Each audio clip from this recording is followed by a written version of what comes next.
মুক্ত পরিবেশে যে আমরা একত্রিত হয়েছি, এই সময়টার জন্য বিগত ১৭ বছর এই দেশের মানুষকে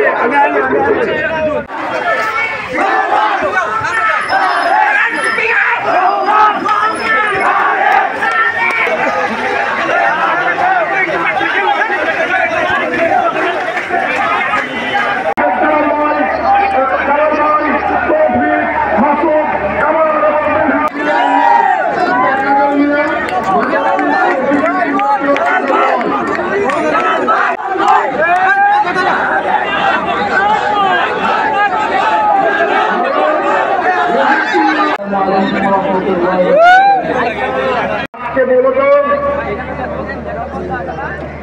স্বৈরাচার মুক্ত বাংলাদেশে আমাদের দায়, আমাদের কর্তব্য নিয়ে আমাদের নেতার দিক নির্দেশনা শুনব।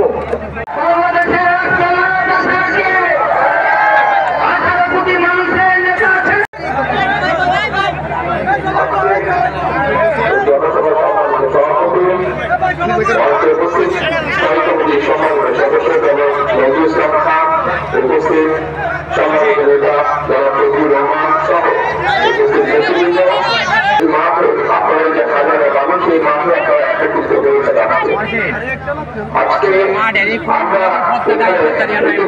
পরিবেশে কথা বলছি।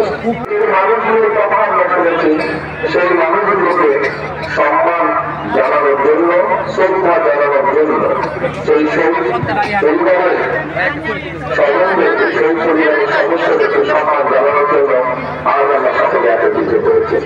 ১৭ জন মানুষকে আমরা হারিয়েছি, ১৭ জন মানুষকে আমরা কিশোরগঞ্জের মানুষকে আমরা হারিয়েছি, যারা আত্মত্যাগ করেছেন এই দেশের মানুষের অধিকারের জন্য, আত্মত্যাগ করেছেন। বাংলাদেশে এরকম হাজারো মানুষ আছে, হাজারো শহীদ পরিবার আছে, যারা হাজারো শহীদ আছে, যারা আত্মত্যাগ করেছেন, মানুষ আছে যাদেরকে হত্যা করা হয়েছে ঢাকা শহরে।